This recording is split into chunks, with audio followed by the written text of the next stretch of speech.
का काव्य पाठ। आज मैं यहाँ उपस्थित हुई हूँ अपने सृजन के संग। पिछले दिनों मैंने कालिदास का अध्ययन किया। हम लोग कालिदास की रचनाओं में स्वयं को कहाँ देखते हैं? यदि हम उसके नायक या नायिका में अपने आप को रखते हैं, लेकिन मैंने उनकी रचनाओं में स्वयं को कहाँ देखा, अपनी वह अभिव्यक्ति अपनी कविता के माध्यम से आपके समक्ष रखती हूँ। सुनो ओ मेरे जन्मों के साथी, सुनो ओ मेरे जन्मों के साथी, मैं नहीं हूँ कालिदास के शाकुंतलम की वियोगिनी शकुंतला। मैं नहीं हूँ कालिदास के शाकुंतलम की वियोगिनी शकुंतला, जिसे ब्याह कर भूल गए दुष्यंत अभिशापवश, और याद आने पर ऐसे विरहाकुल हो उठे कि उनके संग संग शोकग्रस्त हो गई प्रकृति भी, कि उनके संग संग शोकग्रस्त हो गई प्रकृति भी। लताओं के गर्भ में ही रह गए फूल, इंकार कर दिया बसंत ने भी बौराने से। मैं तो शाकुंतलम के पंचम अंक की वो हंसपादिका हूँ, मैं तो शाकुंतलम के पंचम अंक की वो हंसपादिका हूँ, जो अर्धरात्रि में वीणा बजाकर, जो अर्धरात्रि में वीणा बजाकर उल्हाना देती है भ्रमर को। भूल गए हैं दुष्यंत जिसे रनिवास में रखकर। मैं कालिदास के यक्ष की विरहातुर यक्षिणी भी नहीं हूँ, मैं कालिदास के यक्ष की विरहातुर यक्षिणी भी नहीं हूँ, कि मेरे विरह के गुरु भार से पीड़ित कोई भेज रहा हो मेघदूत मेरे लिए। मैं तो गर्दन ऊपर उठाए एक हाथ से जूड़े को थामती, दूजे हाथ वक्ष से सरकाए आंचल को संवारती। यक्ष के मेघदूत को देखती वो साधारण ग्राम वाला हूँ, जिसका प्रिय गया है प्रवास पर लौटा ही नहीं, जिसका प्रिय गया है प्रवास पर लौटा ही नहीं। मैं कालिदास के कुमार संभवम की वो हिमाचल सुता भी नहीं हूँ, जिसके वक्ष पर लग जाता है शिव का भस्म राग बन अंगराग आलिंगन के समय। मैं तो शिवालिक में उलझी, मैं तो शिवालिक में उलझी वो शैल सुता गंगा हूँ, जिसके नेह जल से भीगे ही नहीं शिव कभी, हाँ नहीं भीगे शिव कभी।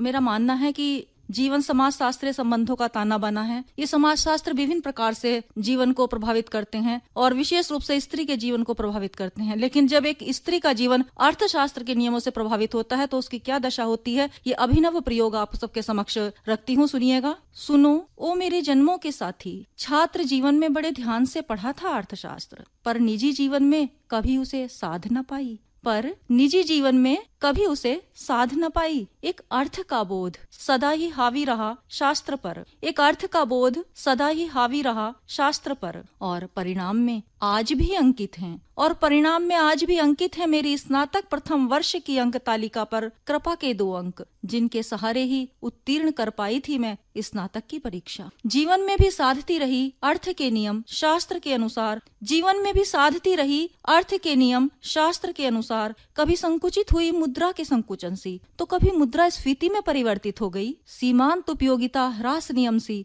घटती बढ़ती रही मेरी उपयोगिता जीवन के शास्त्र में। सीमांत उपयोगिता ह्रास नियम सी घटती बढ़ती रही मेरी उपयोगिता जीवन के शास्त्र में। रॉबर्टसन के नियम से प्रभावित होकर मैंने त्याग दिया स्वामिनी होने का विचार और बन गई एक अच्छी सेविका, बिल्कुल मुद्रा की भांति। पर एक दिन ग्रेशम का नियम लागू हुआ, पर एक दिन ग्रेशम का नियम लागू हुआ और मुझे चलन से बाहर कर दिया गया, ठीक उसी तरह जैसे कर देती है बुरी मुद्रा अच्छी मुद्रा को चलन से बाहर, ठीक उसी तरह जैसे कर देती है बुरी मुद्रा अच्छी मुद्रा को चलन से बाहर। सुनो, आज भी मेरे जीवन का परीक्षा फल अटका है नेह के इन्हीं 2 कृपांकों पर। क्या तुम वो 2 अंक मुझे देकर उत्तीर्ण लिख दोगे मेरे जीवन की अंक तालिका पर? बोलो, लिख दोगे ना उत्तीर्ण मेरे जीवन की अंक तालिका पर?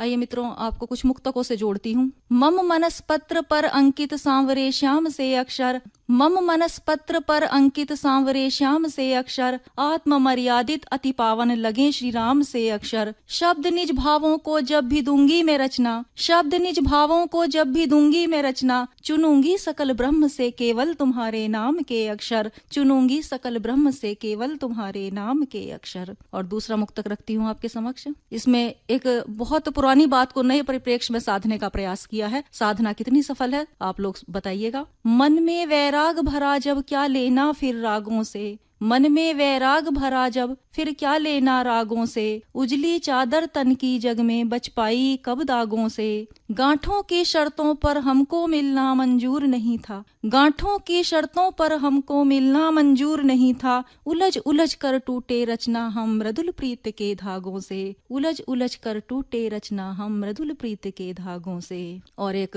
वंदना का मुक्तक आपके समक्ष रखती हूँ। अधरों पर मुझको धर लेते वंशी की धुन हो जाती, अधरों पर मुझको धर लेते वंशी की धुन हो जाती, और तुम्हारी सांसों में घुल अगरू चंदन हो जाती। पारस सम प्रियतम मेरी तुम छू लेते देहे अपावन, पारस सम प्रियतम मेरी तुम छू लेते देहे अपावन, तो आहन की ये प्रतिमा भी कंचन हो जाती, तो आहन की ये प्रतिमा भी कंचन हो जाती। अधरों पर मुझको धर लेते वंशी की धुन हो जाती। और कहते हैं कि एक स्त्री का मोल कुछ नहीं, वो मात्र शून्य है। तो मैं इसी शून्य के महत्व पर 4 पंक्तियां पढ़ती हूँ, सुनिएगा। कल्पनाओं को तुम्हारी मैं प्रखर सी धार दूंगी, कल्पनाओं को तुम्हारी मैं प्रखर सी धार दूंगी, अर्थ दे नव व्यंजना को व्यर्थ को निस्तार दूंगी। मानती हूँ शून्य ही है मोल मेरा मात्र जग में, मानती हूँ शून्य ही है मोल मेरा मात्र जग में, पृष्ठ भी मुझको धरोगे 10 गुना विस्तार दूंगी, कल्पनाओं को तुम्हारी मैं प्रखर सी धार दूंगी। और आइए आपको एक गीत से जोड़ती हूँ। याद तुम्हें क्या अब भी है वो पावस की भीगी शाम पिया, याद तुम्हें क्या अब भी है वो पावस की भीगी शाम पिया।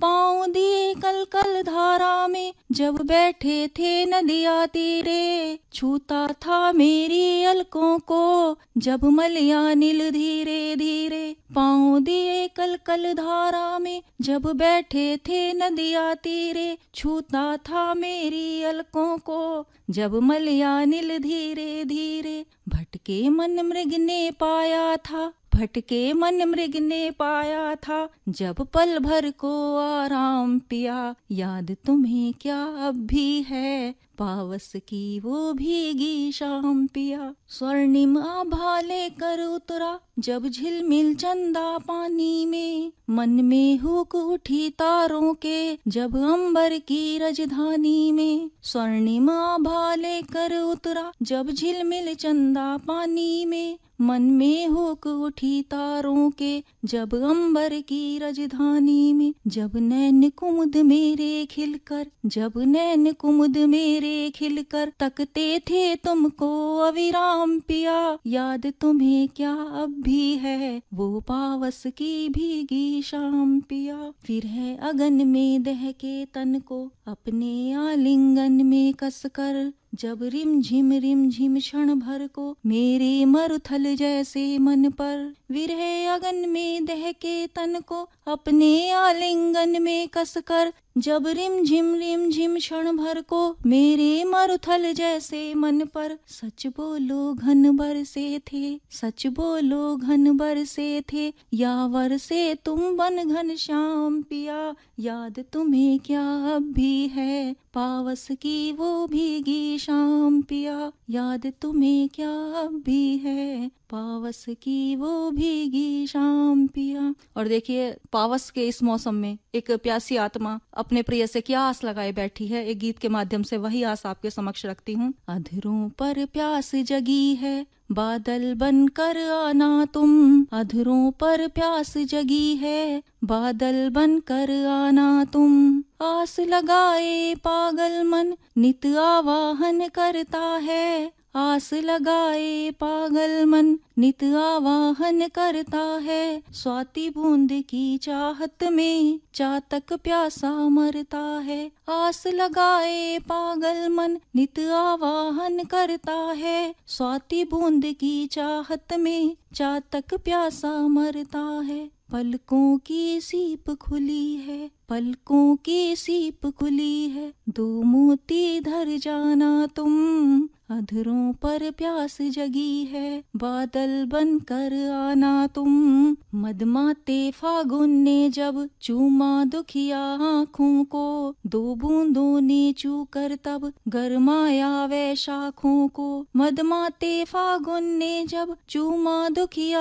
आँखों को, 2 बूंदों ने चूकर तब गरमाया वै शाखों को, विरह अनल देह तपी है, बन सावन झर जाना तुम, अधरों पर प्यास जगी है, बादल बन कर आना तुम। अनछुई कामना मन की, बैठी थी भस्म रमा कर, मन के तारों को छेड़ा, तब उस जोगी ने आकर, सांसें बेसुध बहकी हैं, बन चंदन घुल जाना तुम, अधरों पर प्यास जगी है, बादल बन कर आना तुम। काव्यधारा में अभी आप सुन रहे थे श्रीमती रचना का काव्य पाठ।